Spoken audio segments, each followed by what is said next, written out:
For 200 years, Earth had known only peace. No wars, no bloodshed, no battles in the skies. Humanity had built great cities that touched the clouds, and space travel had become normal, as easy as boarding a plane once was. People believed that this peace would last forever.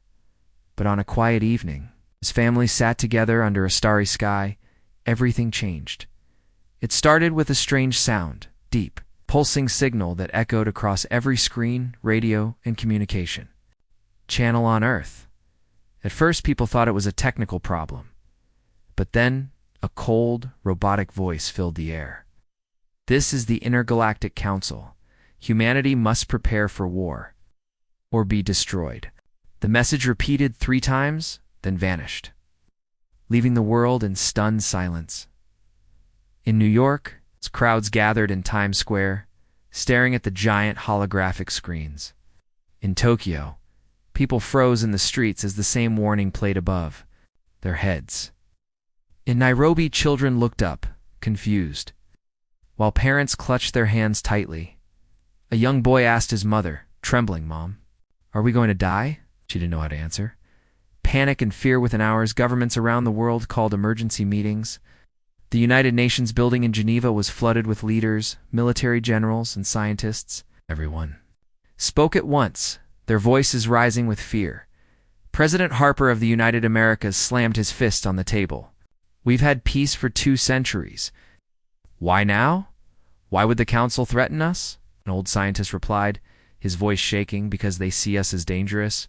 Our technology has grown fast, maybe too fast. They fear what we might become." Suddenly, a young officer rushed in, his face pale as snow. "Sir, alien fleets have been spotted near Mars. Hundreds of ships.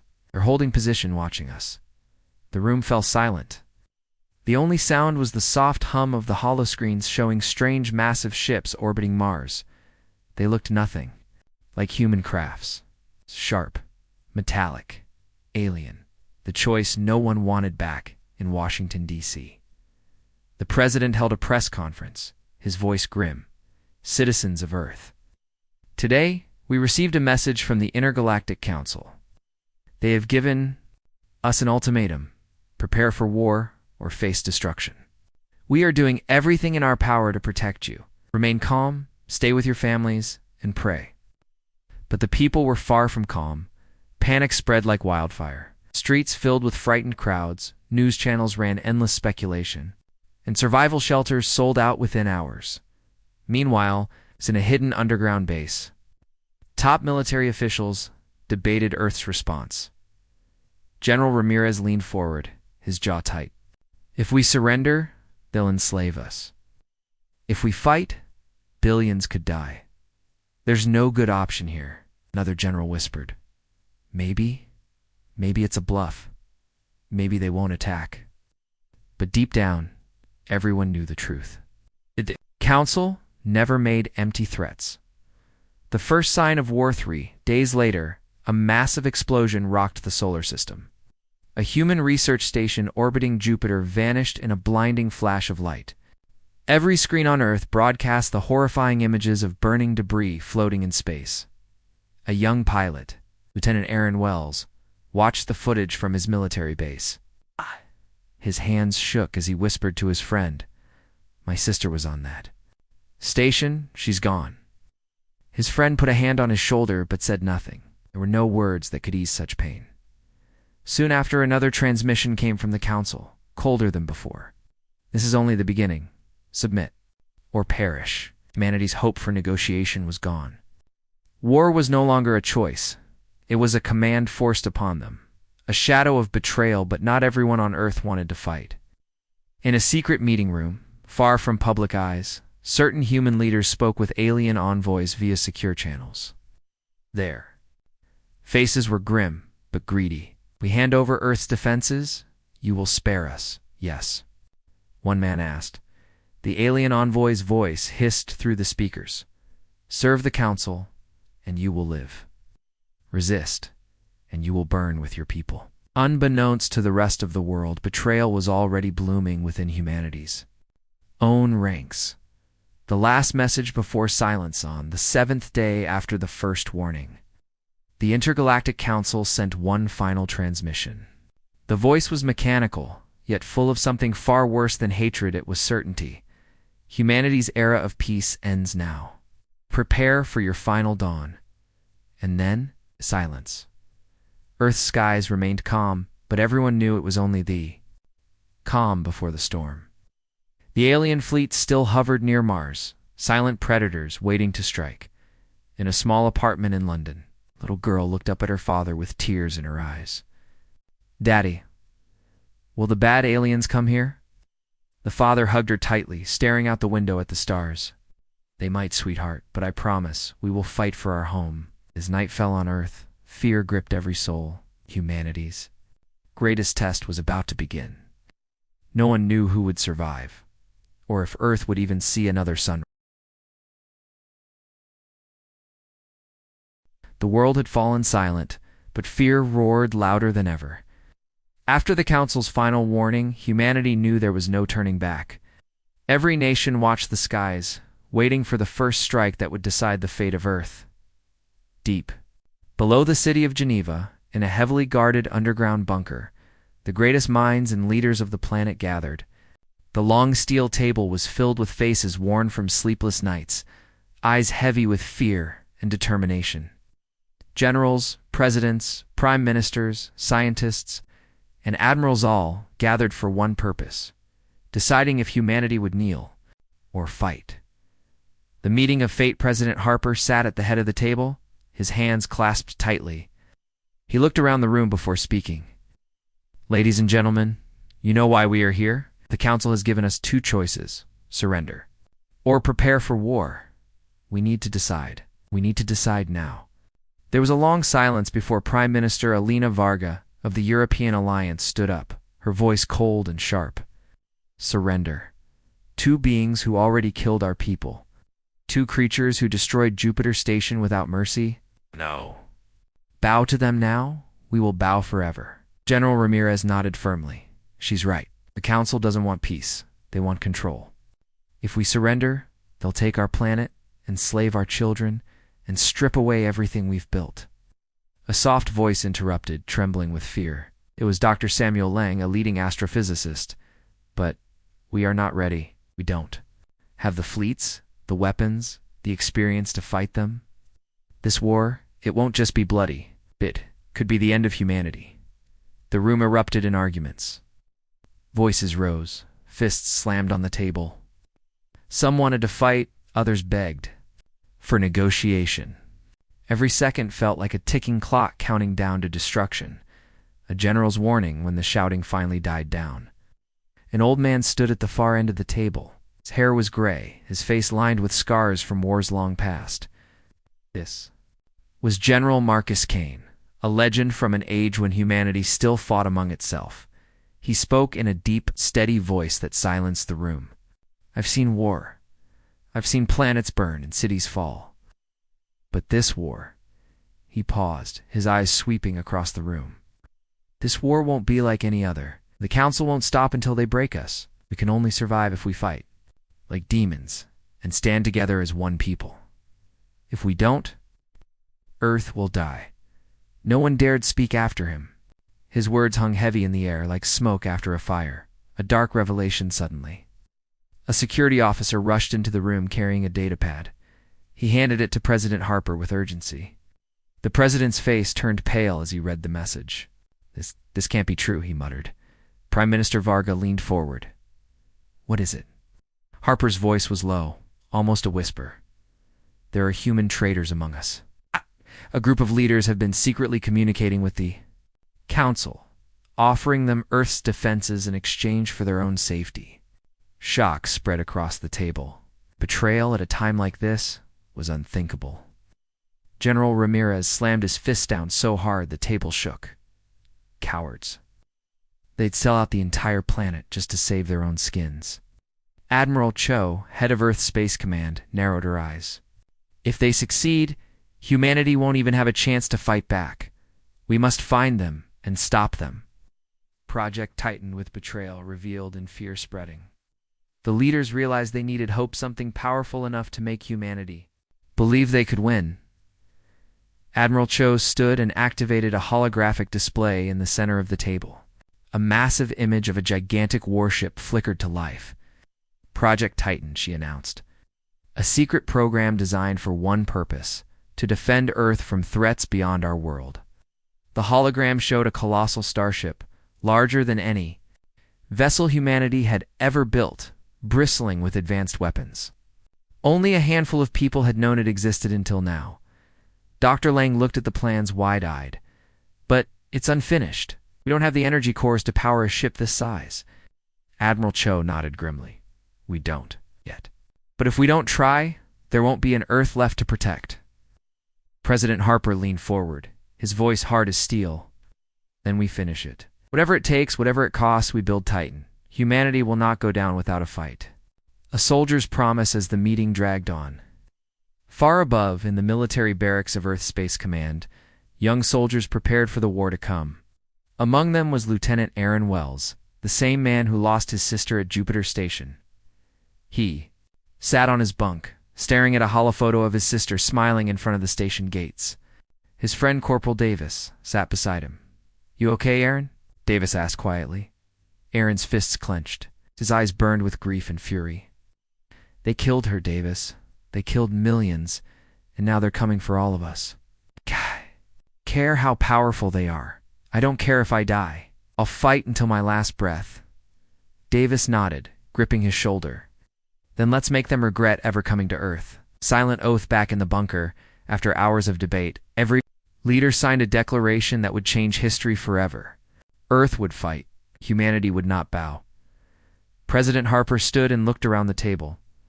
We have no illusions. Many of us will not live to see the end of this war. But we fight for more than survival. We fight for freedom, for our children. For the future of this planet. General Kane rose beside him, saluting with old-fashioned precision. For Earth, he said firmly. One by one, every person in the room repeated the words, for Earth.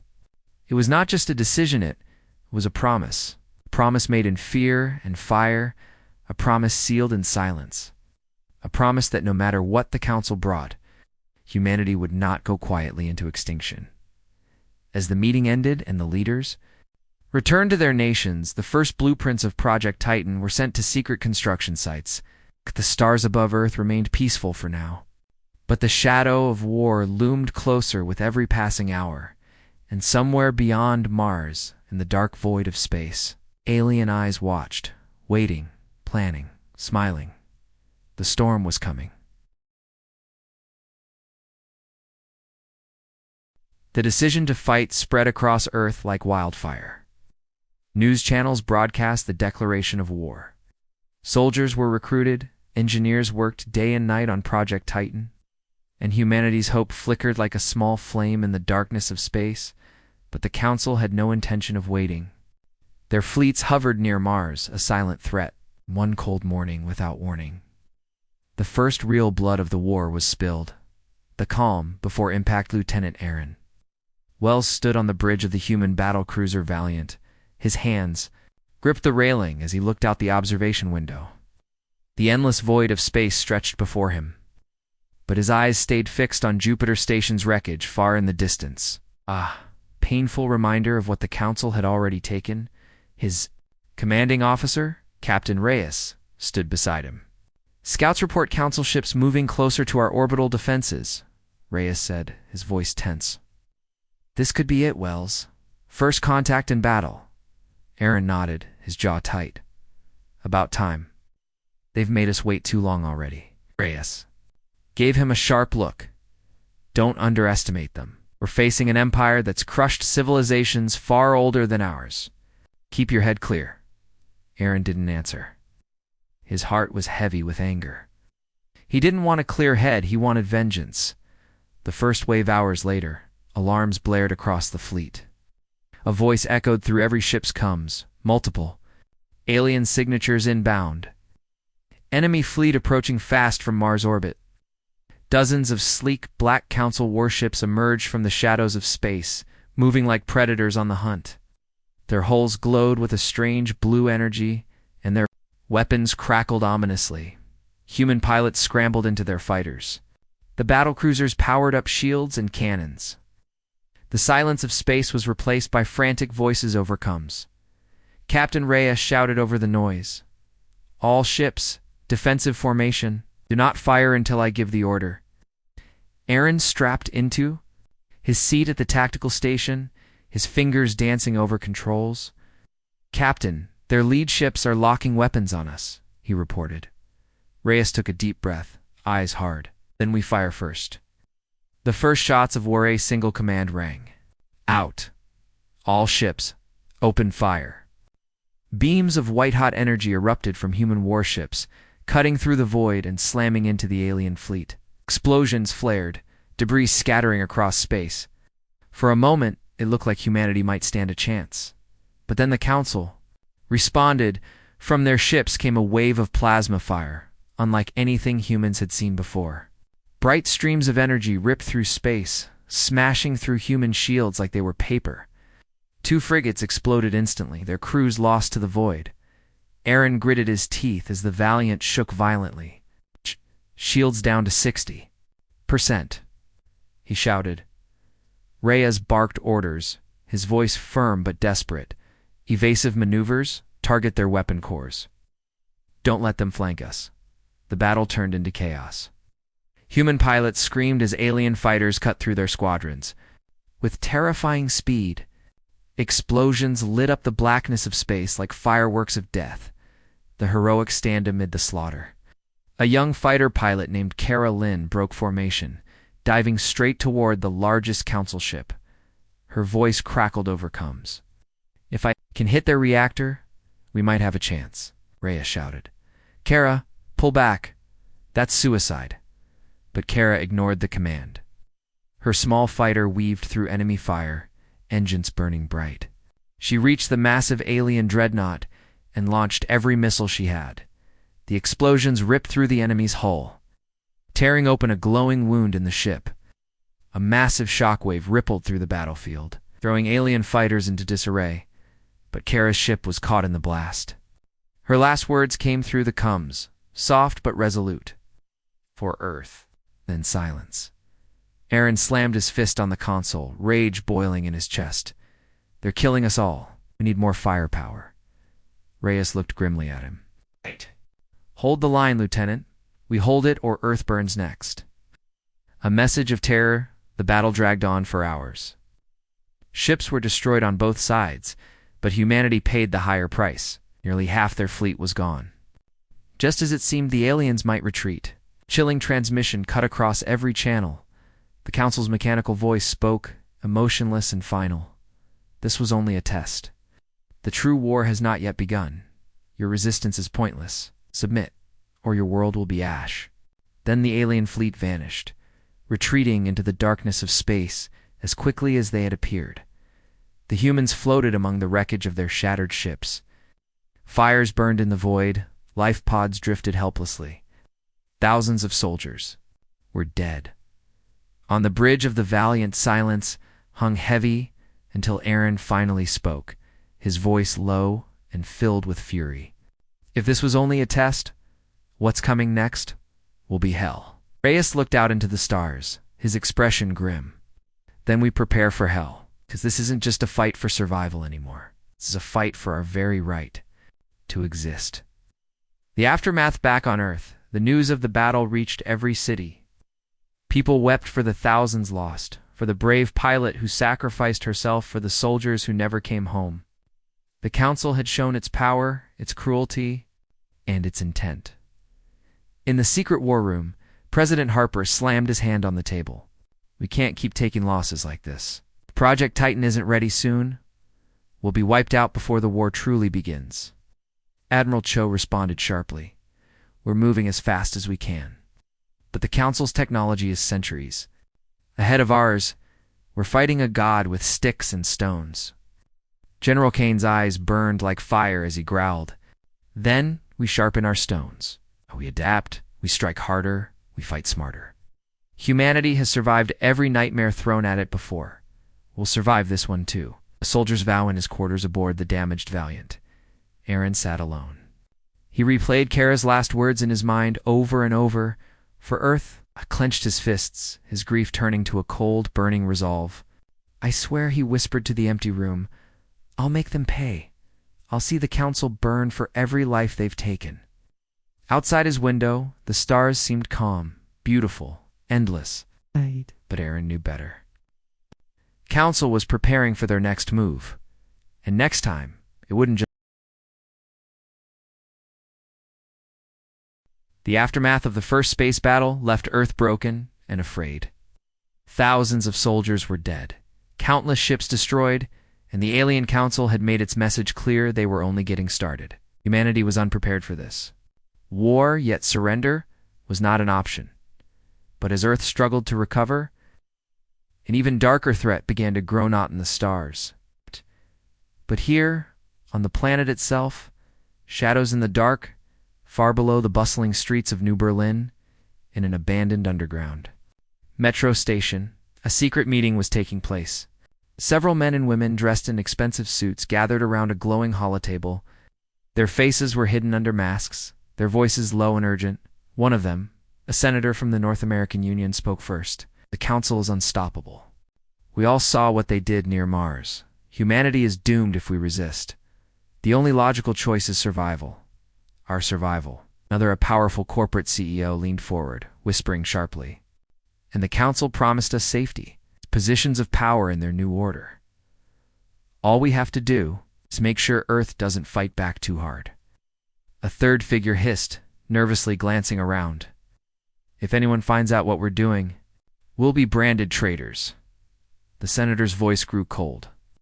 History won't remember us as traitors. It will remember us as survivors. The group nodded silently. A secret alliance was formed, humans willing to sell out their planet. For their own lives, the resistance suspects, meanwhile. Inside Earth's high-security war room, Admiral Cho paced the floor, frustrated. Reports of strange sabotage had begun to pile up, weapon shipments delayed. Titan Project blueprints leaked, communications intercepted. General Marcus Kane slammed his hand on the table. Why someone inside our own ranks is feeding the council? Information? That's the only explanation. President Harper's face was pale. Are you saying we have traitors among us? Kane's voice was like steel. Not traitors, Mr. President. Collaborators.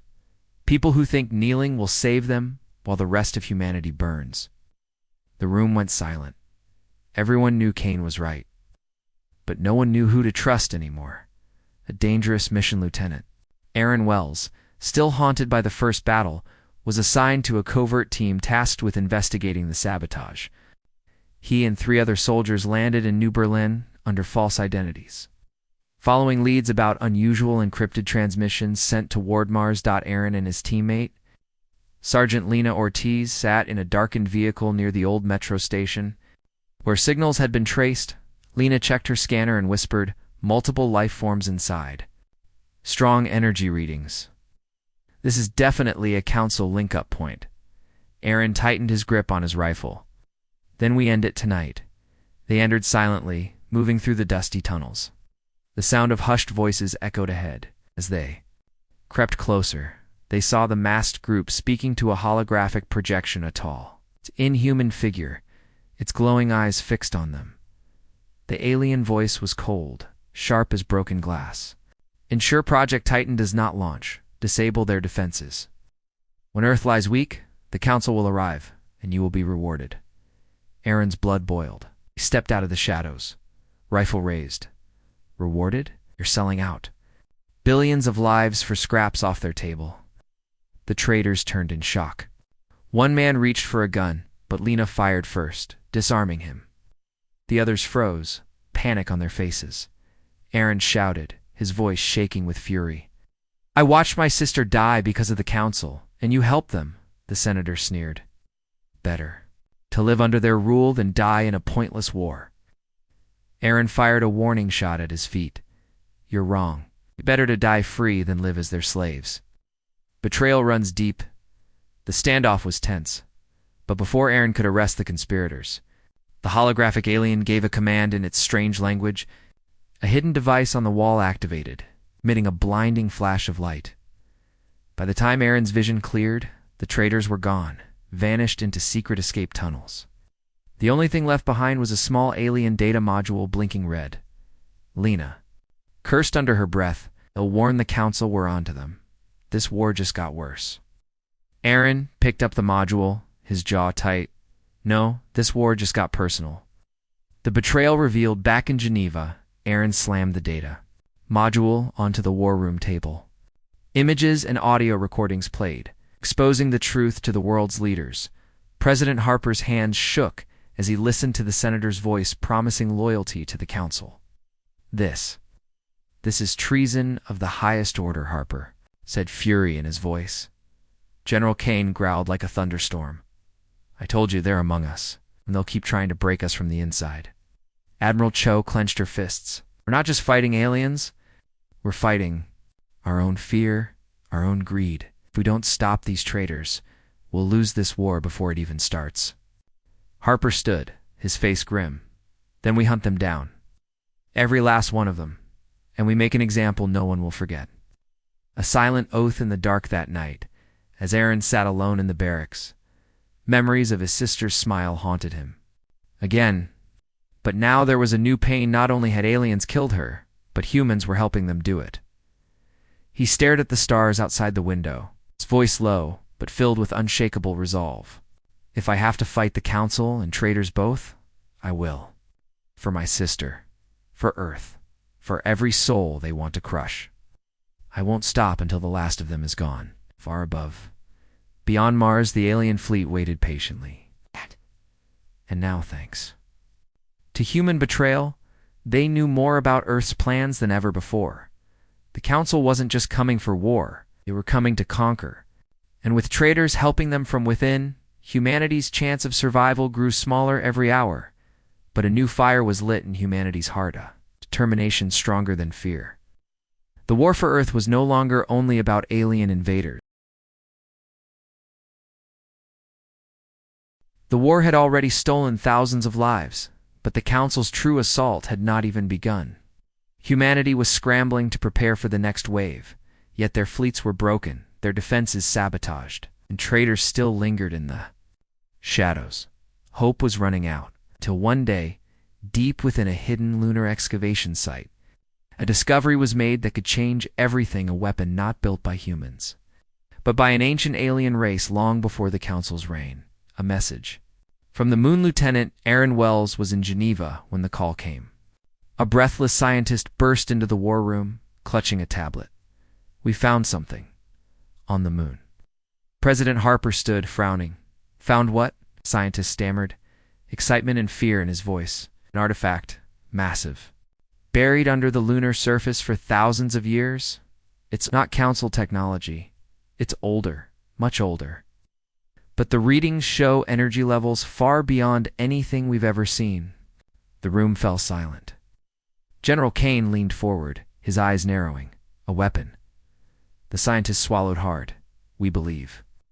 Yes, a weapon powerful enough to destroy entire fleets. Murmurs erupted across the table. Humanity had been desperate for hope, and this might be it. But Admiral Cho raised a warning hand. If we found it, the Council might know it's there too. We'll have to move fast, or they'll destroy it before we can use it. President Harper's voice was grim but determined. And we go to the moon. Whatever this thing is, it could be humanity's only chance. The lunar mission 2 days later, Aaron and a small team of soldiers boarded a stealth shuttle bound for the moon.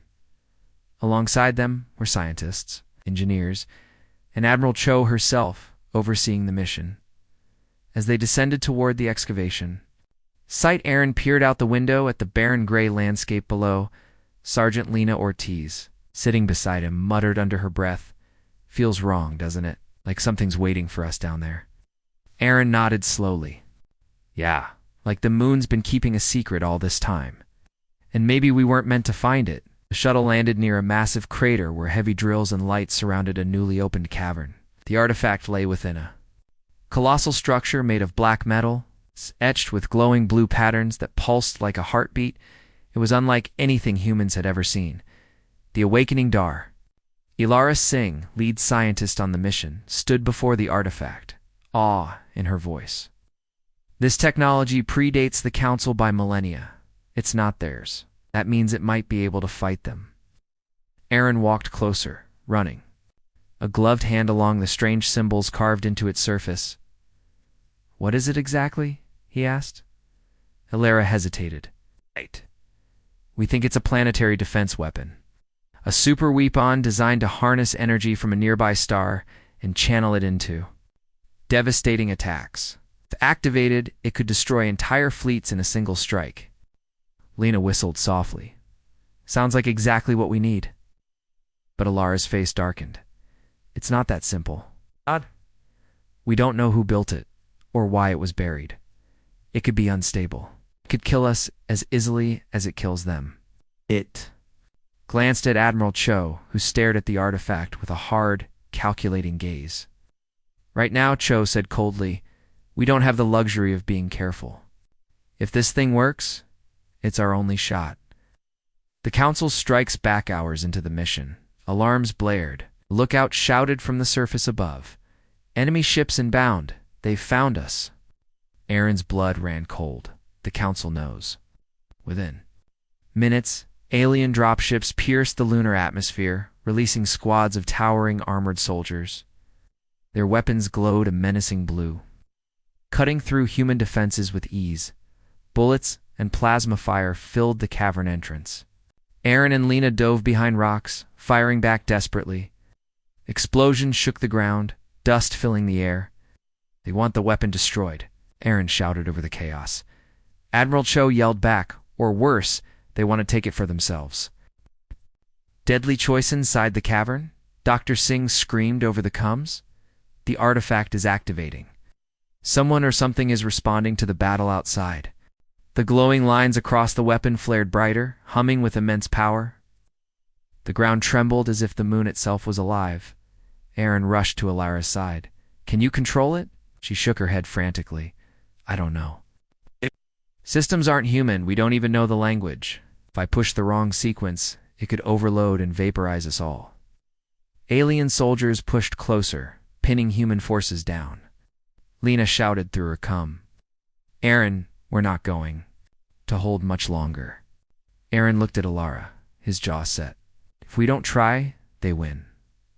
If we do, maybe, just maybe, humanity gets a chance." Hilara hesitated, then nodded. She placed her hands on the artifact's console, trying to decipher its strange symbols. As Aaron held the line outside, the first pulse suddenly, the cavern was filled with a deafening hum. A brilliant beam of energy shot skyward from the artifact, slicing through the lunar surface and straight into orbit. Moments later, human soldiers watched in awe as the beam struck one of the Council's warships above the moon. The alien vessel exploded instantly, a fireball scattering debris across space. The surviving Council ships retreated, seemingly fearful for the first time. The lunar battlefield went silent, except for the sound of Aaron's heavy breathing. Hilara looked pale, but determined.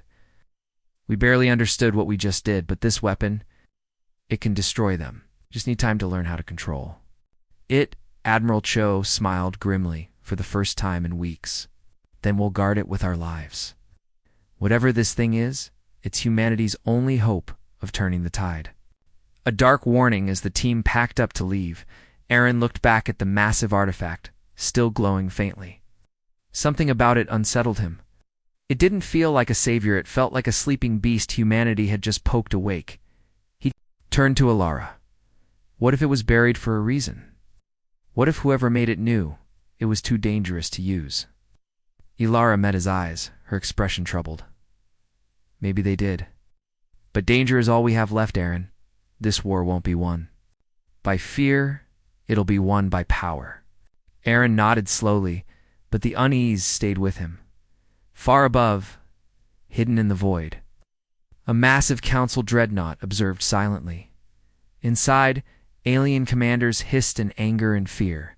"The humans have found the relic," one growled. "We must destroy it before it destroys us." Council's next assault would not be a test. It would be annihilation. And For weeks after the discovery of the ancient weapon on the moon, Earth was on high alert. Project Titan accelerated, defenses strengthened, and humanity dared to hope. But hope was fragile. The Council had been watching, planning, waiting. On a cold, cloudless night, they struck. The first shadow it began with silence. Satellites above Earth picked up strange signals, then lost communication one by one. Power grids flickered across major cities. The world held its breath, remembering the Council's words, "Your world will be ash." In New York, Lieutenant Aaron Wells stood on the balcony of the military command tower, staring at the stars. Sergeant Lena Ortiz joined him, frowning. "Feels too quiet," she muttered. Aaron nodded slowly. "Yeah, like the galaxies holding its breath." "It kills us." Then, a blinding flash split the night sky. A massive alien warship, larger than any seen before, dropped out of hyperspace directly above Earth's atmosphere. Seconds later, hundreds of smaller Council vessels followed. Spreading like a swarm of locusts, sirens screamed across every city. On the planet, humanity's war had finally come home. The first strike, the alien ships unleashed a storm of energy blasts on Earth's defenses. Orbital platforms exploded one by one, raining burning debris onto the oceans. Cities across North America, Europe, and Asia were hit simultaneously. In Washington, D.C., President Harper stood in the underground bunker.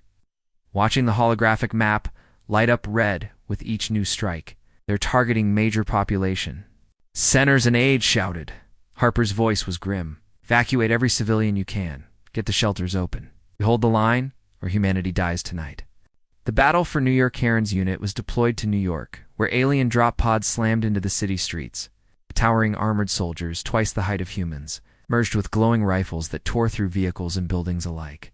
Aaron raised his rifle and barked orders. "Form a line. Hold them back until the civilians are clear." The air filled with smoke, screams, and gunfire. Human soldiers fought desperately, but the aliens were relentless. A young private beside Aaron froze in fear as an alien charged forward. Aaron shoved him aside, firing a burst that brought the creature down. "You keep moving, or you die. Understand?" shouted. The private nodded shakily. Forcing himself to keep fighting, Lena hurled a grenade into an alien squad, blasting them back. "We're not going to last long out here," she yelled. Aaron gritted his teeth. "Then we make every second count." A call for Titan back in orbit. Admiral Cho commanded the remaining human fleet, struggling to protect Earth from above.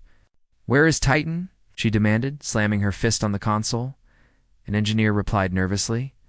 "Project Titan's engines are online, but the main weapons aren't ready. If we launch now, it's a gamble." Cho's eyes blazed with determination. "We don't have time for perfect. Launch Titan now, or we lose everything." Moments later, the colossal ship rose from its hidden construction bay on Earth. Breaking through the atmosphere like a rising giant, humanity's first true super weapon finally entered the war. Chaos on the ground on the streets of New York. Aaron's team fought through waves of aliens, pushing toward an evacuation point where hundreds of civilians were trapped. A little girl clung to her mother, crying as an alien aimed its weapon at them. Aaron sprinted forward, diving between them and the blast. Pain seared through his arm, but he fired back, dropping the alien before it could shoot again. The mother sobbed in relief. "Thank you. Thank you." Aaron winced, but forced a smile. "Get to safety. Don't stop running." Nearby, Lena dragged Aaron behind cover, checking his wound. "Ear hit." He shook his head. "Just a scratch. Keep moving." But deep down, he knew it was bad. Still, there was no time to stop. Too many lives depended on them. Titans. First roar high above, Project Titan locked its cannons on the alien mothership. Massive beams of pure energy blasted forward, striking the enemy vessel with devastating force. For the first time since the war began, humanity saw an alien ship fall in flames. Cheers erupted across every comm channel. Admiral Cho's voice cut through the noise. Firm and commanding, "Titan has teeth. Focus fire. Drive them back." Tide began to turn. Human forces, inspired by Titan's arrival, fought harder than ever before. Alien ships retreated from certain sectors. But the battle was far from over. A terrifying new weapon suddenly. The alien mothership launched a massive glowing sphere toward Earth. It pulsed like a miniature star, descending toward the planet's surface. Scientists screamed warnings over comes. If it detonates, millions will die. Titan fired everything it had, but the alien shield around the weapon was too strong. Panic spread as the deadly orb hurtled toward New York. Aaron, watching the fiery glow descending from the sky, felt a chill crawl up his spine. If that thing hits, there won't even be a city left. Desperate Gambit Admiral Cho made a split-second decision. All ships form a corridor. Get Titan close enough to detonate the orb manually. Titan maneuvered through alien fire, its hull shaking under the bombardment. It positioned itself between Earth and the weapon. A final, desperate beam of energy lanced out, shattering the orb just before it reached the atmosphere. The explosion lit up the sky like a second sun, rattling buildings on the surface. People in New York fell to their knees, staring upward in shock and awe. Aaron whispered to himself, "We're still alive." A hollow victory with their super weapon. Destroyed and their forces weakened, the Council ships pulled back into orbit, vanishing into the dark of space. Humanity had survived the first planetary assault, but the cost was unbearable. Millions were dead worldwide. Entire cities lay in ruins. Hospitals overflowed with the injured and dying. Families searched desperately for loved ones who would never return. In the war room, President Harper's voice was hoarse as he addressed the surviving commanders. "This is only the beginning. The Council wanted to break us tonight, and they failed. They will return stronger than before." General Kane's eyes were dark, his voice low and grim. "Then we must become something they've never seen before. Titans, demons, whatever it takes to win this war." Aaron's vow as dawn broke over the shattered remains of New York. Aaron stood among the rubble, exhausted and bleeding. The little girl he'd saved earlier ran up to him, hugging his leg. "You're a hero," she whispered. Aaron looked at the ruins around them, his face hard. "No, I'm just someone who refuses to let them win." He looked up at the sky, where Titan floated silently above Earth, humanity's last shield. The war was far from over. The Council had tasted Earth's defiance, and they would come back with fury. But humanity had survived their first true onslaught, and Aaron's the battle above Earth was won, but the war was far from over. The Council's ships had retreated, licking their wounds, but inside Project Titan, a new danger had begun to grow. It was not the enemy's weapons or alien warriors this time. It was a threat from inside an enemy within humanity's own ranks. Suspicion in the ranks, Lieutenant? Aaron Wells sat quietly in the control room aboard Project Titan. The super weapon was humanity's hope, its final shield, yet whispers of sabotage had begun to circulate. Parts of the ship's systems failed without explanation. Communications were jammed intermittently. Blueprints leaked at Aaron exchanged a tense glance with Sergeant Lena Ortiz. "You feel it too, right?" Aaron asked, voice low. Lena nodded, eyes scanning the monitors. "Someone's working against us. Someone who wants the Council to win." Just then, alarms blared. Security breach in the engineering bay. The massive ship shook slightly, warning lights flashing. Aaron grabbed his rifle. "Let's move." Shadow moves. They raced through the labyrinth of Titan's corridors, past blinking consoles and crews rushing to their stations. In the engineering bay, chaos unfolded. Sparks flew from damaged conduits. A group of technicians huddled around a broken control panel. Suddenly, a figure in a dark uniform darted past them, clutching a data drive. "Stop them," Aaron shouted. He and Lena sprinted after the figure. Weaving through narrow passages, the saboteur reached the airlock, leading to the shuttle bay only a few seconds from escape. "You're not going anywhere," Aaron yelled, raising his rifle. The figure spun, revealing the face of Commander Voss, one of the highest-ranking officers on Titan, trusted by all. "You don't understand," Voss said coldly, raising his own weapon. "The Council offers us peace. We can end this war without more bloodshed." Aaron's heart pounded. By betraying Earth, you're a traitor. Voss smirked. I'm a realist. You're just too blind to see it. A fight for the future. The two men clashed, weapons firing in the confined space. Sparks flew as bullets hit metal walls. Lena tackled Voss from behind, knocking the weapon away. It's over, she shouted, but Voss pulled a hidden knife, slashing. At her arm? She yelped, but kept her grip. Aaron lunged forward, grabbing Voss in a brutal grapple. Why, Voss? Why betray your own people? Voss hissed, eyes wild. Because the Council will destroy us all if we keep fighting. I'm saving what's left. Aaron shook his head fiercely. You're killing us instead? With a final effort, Aaron knocked Voss to the floor and cuffed him. A dangerous secret back in the command center. Voss was restrained. Admiral Cho paced nearby, her face stormy. How deep does this go? She demanded. Aaron answered. I found encrypted messages on his personal comms. He's been in contact with the Council for months, passing along Titan's coordinates. System weaknesses. Cho's eyes narrowed. That explains the sabotage. We were almost blind. If he'd succeeded, Titan would be in their hands. President Harper entered, his voice grim. We must root out every collaborator. This war is no longer just against the aliens. It's against anyone who would sell us out. Rallying the crew word spread quickly among Titan's crew.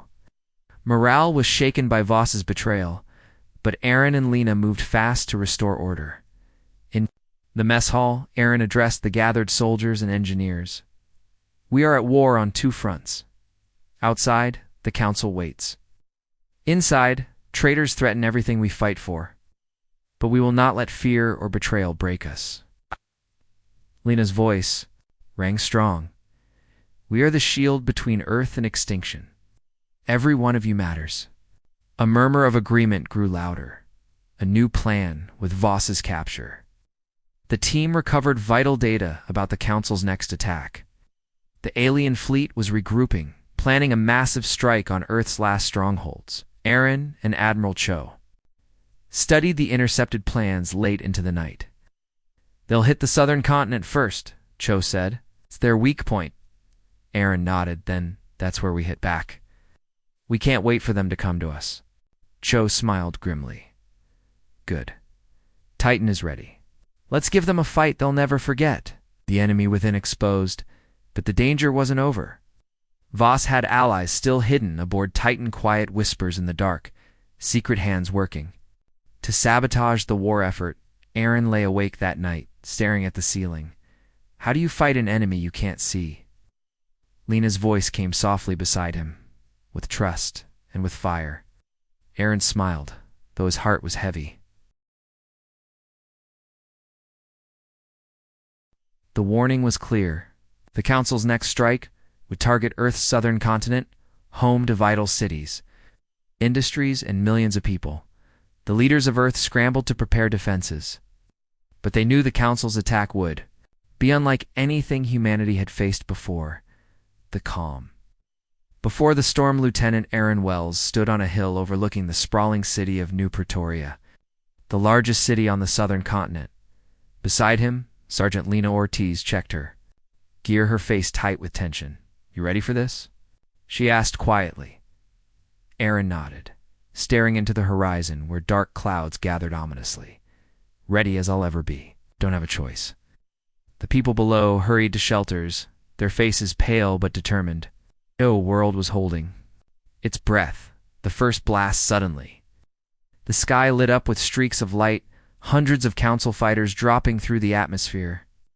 Firing energy blasts that tore through buildings and forests alike, Aaron and his squad raced into position. Guns raised, hearts pounding. Hold the line, Aaron shouted. Explosions shook the ground as human soldiers met the alien invaders. The air filled with the roar of gunfire and screams, a soldier's courage in the midst of the chaos. A young private named Daniel stumbled, pinned down by enemy fire. Aaron dove beside him, pulling him to cover. You okay? Daniel nodded, wide-eyed. I'm scared, Lieutenant. Aaron smiled despite the danger. Good. Fear keeps you alive. Now get up and fight. Daniel took a deep breath and steadied his shaking hands. I'm with you. The tide turns as the battle raged. Human reinforcements arrive, tanks, fighter jets, and infantry squads pushing back the Council forces from orbit. Ow. Project Titan fired devastating energy beams that sliced through enemy ships descending from the sky. But the Council was relentless. Their warriors adapted quickly, using new weapons and tactics that shocked even the seasoned soldiers. The hidden trap suddenly, a group of Council commandos appeared behind human lines, sabotaging supply depots and communications towers. Aaron realized too late that the battle was a distraction. It's a trap. He yelled into his cum. Lena's voice crackled back. They're trying to cut off our retreat. Aaron's mind raced. If the Council succeeded, thousands of soldiers would be stranded and destroyed. A desperate charge with no time to lose. Aaron led a small squad on a dangerous mission to reclaim the supply depot and open a path for retreat. They moved swiftly, through the jungle, dodging enemy patrols and using the terrain to their advantage. Stay low and quiet, Aaron whispered. They reached the depot, finding it under heavy guard. We take them down fast, Aaron said. The squad sprang into action, guns blazing. Explosions echoed through the trees as the Council commandos were pushed back.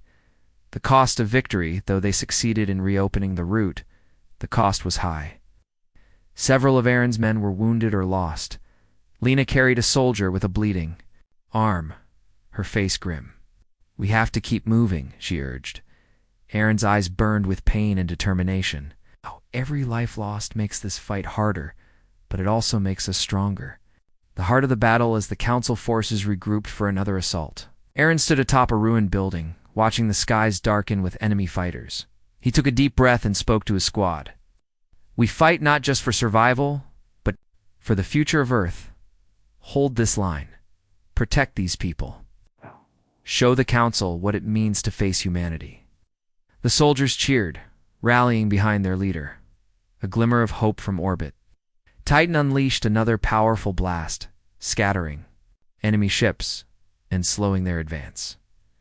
Aaron watched the destruction from below, hope stirring in his heart. We're not beaten yet, he whispered. Lena smiled beside him. Not by a long shot. The battle continues. The Southern Front was far from won. But humanity had shown it could stand firm against the Council's might. Aaron knew the road. Ahead would be long and filled with sacrifice. But as long as soldiers like Daniel, Lena, the southern continent still burned from the last battle. Cities lay in ruins, smoke curled into the sky, and the cries of the wounded filled the air. Humanity had won a fragile victory, but it had cost too many lives in orbit. Project Titan floated like a silent guardian above the devastated world. Everyone knew the Council wasn't finished. But no one expected what came next. A chilling transmission late at night. The war room aboard Titan received an encrypted message from deep space. Admiral Cho gathered the commanders and Aaron's squad. To listen, the hologram that appeared wasn't a soldier. It was a member of the alien council itself. A tall, cloaked figure with glowing eyes and a voice like ice. Humans, it said slowly, we have been merciful until now. But your defiance leaves us no choice. You hold 10 million of your people aboard our ships. Kneel or watch them die. Gasps filled the room. Lena clenched her fists, trembling with anger. Aaron stepped forward, voice sharp. You monsters. You kidnap innocents and call it mercy? The alien tilted its head. Mercy is sparing your world from fire. This is your final chance. The transmission ended, leaving only silence and the weight of an impossible choice. A terrible dilemma. The command room, chaos erupted. Some argued to negotiate, others demanded immediate retaliation. President Harper appeared via secure comms, his face pale. If we give in, we become their slaves, he said quietly. If we refuse, millions die. Marin's jaw tightened. There's a third option, he said. We find where they're keeping those people, and we take them back. Admiral Cho frowned. Their ships are deep in enemy territory. This would be a suicide mission. Aaron's voice burned with determination. Then I'll lead it. Lena glanced at him, eyes wide. Aaron, if you go, you might not come back. He met her gaze firmly. Better I die fighting for them than watch millions die while I do nothing. Into the enemy's Denton launched a small, stealth-equipped ship carrying Aaron, Lena, and a hand-picked team of elite soldiers. Their target, a massive council carrier, rumored to hold the captured civilians.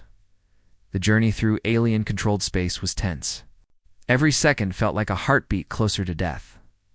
Finally, the carrier appeared before them, a dark, monstrous vessel, bristling with weapons and swarming with alien patrols. Aaron whispered, "This is it. We get in, free the captives, and make it out alive, or we don't come out at all."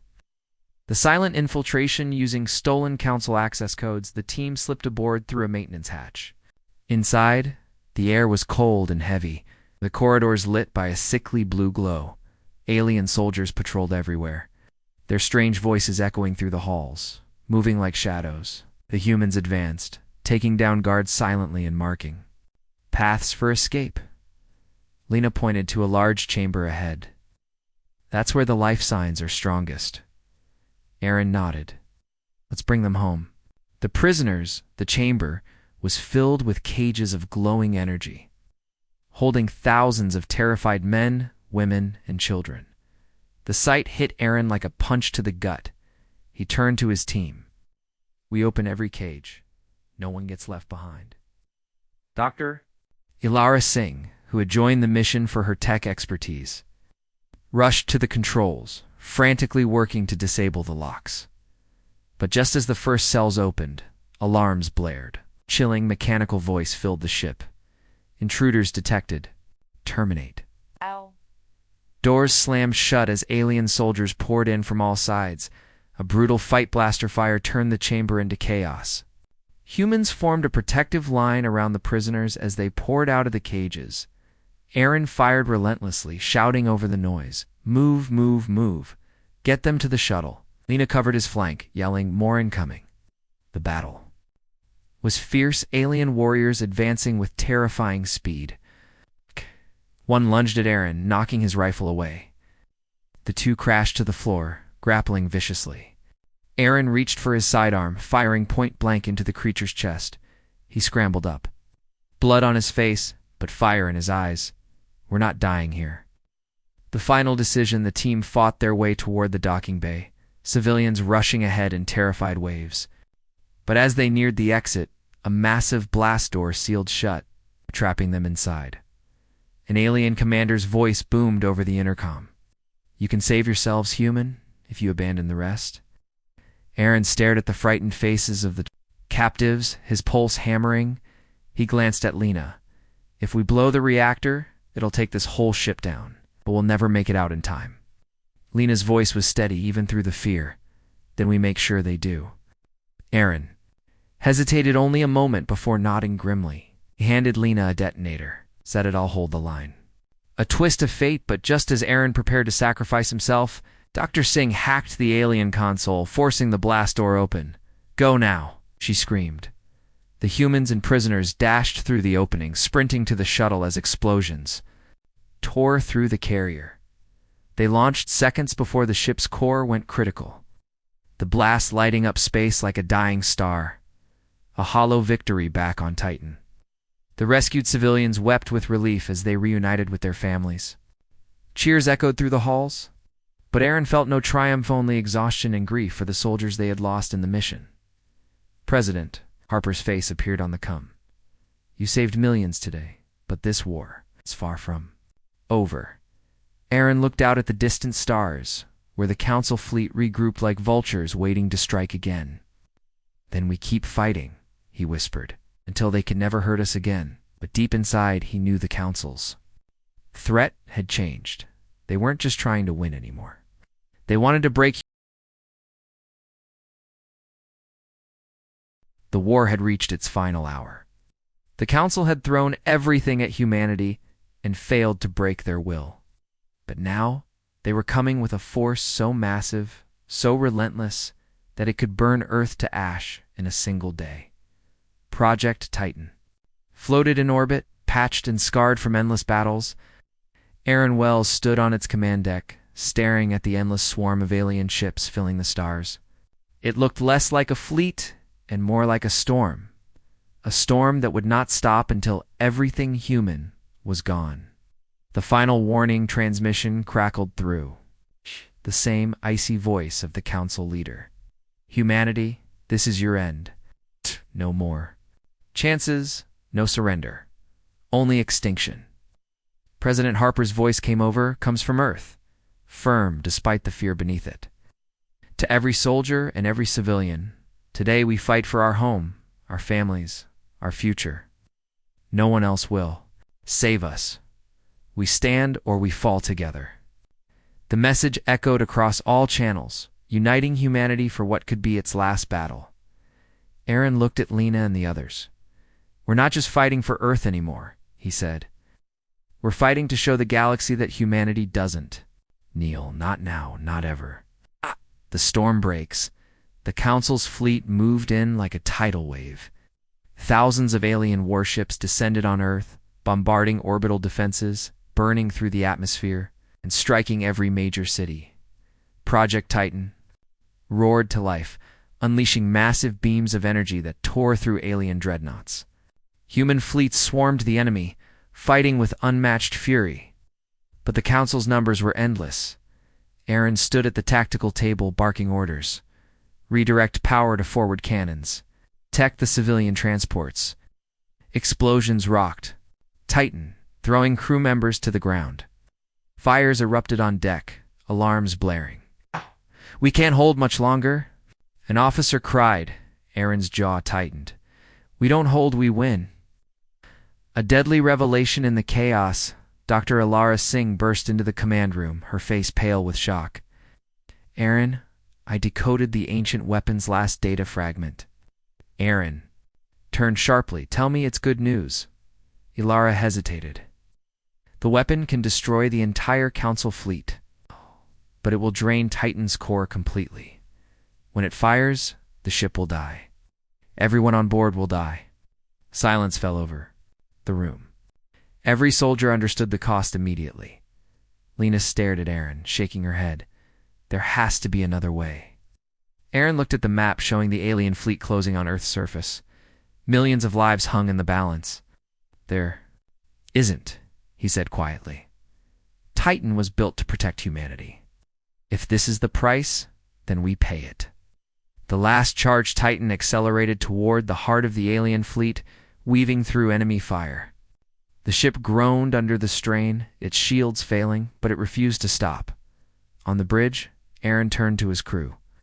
You've all been my family in this war. What we do now is for everyone we love down there. Let's make it count. Lena grabbed his arm, voice fierce. If we're going down, we're taking every last one of those monsters with us. The crew cheered, their fear replaced by iron resolve. The weapon awakens, they reach the perfect firing position. Weapon hummed with a strange, otherworldly power, glowing brighter than ever before. The entire ship trembled as if alive. Ilara's voice cracked over the cum. Charging complete. Once I fire, there's no turning back. Aaron closed his eyes for one brief second, thinking of the millions on Earth, of the little girl he had, saved in New York, of every soldier who had died to reach this moment. He opened his eyes, steady and unafraid. Do it. The light of humanity, a beam of pure, blinding energy erupted from Titan, carving across space like a sun's fury unleashed. It tore through alien dreadnoughts, obliterated carriers, and shattered the Council's command ships in an instant. The beam spread wider, consuming the entire enemy fleet in a wave of fire and light. Ships exploded like dying stars, fragments scattering into the void. On Earth, billions looked up into the sky and saw the heavens blaze with humanity's final defiance. And then, silence. The fleet was gone. The war was over. But Titan's lights dimmed, its engines failing, its hull breaking apart from the strain. A hero's goodbye on the bridge, alarms wailed as systems failed. Lena gripped Aaron's hand, tears in her eyes. We did it. Aaron managed a tired smile. No, you all did it. Humanity did it. He looked out one last time at the blue planet below. Home. We saved it. Moments later, Project Titan exploded in a brilliant, silent bloom of light. a final star burning bright in the darkness of space before fading away. The aftermath days later. Earth was quiet for the first time in years. The Council's empire was shattered, its threat broken forever. Humanity mourned its dead but celebrated its freedom. A massive memorial was built in Geneva, dedicated to those who had fallen. At its center stood a statue of a man in battle armor, gazing upward toward the stars, a symbol of courage and sacrifice. President Harper spoke at the dedication ceremony, his voice carrying across the world. Aaron Wells, Lena Ortiz, and every soul aboard Titan gave us this future. They showed the galaxy that humanity does not break. We fight, we endure, and we rise. Children looked up at the sky that night, no longer in fear, but in wonder and hope. A new dawn years later, as Earth rebuilt and explored the stars once more. The legend of the Titan and its crew lived on. Humanity was no longer seen as weak or fragile. The galaxy remembered the day they stood against impossible odds and won, and somewhere far beyond the stars, the spirit of Aaron Wells lingered.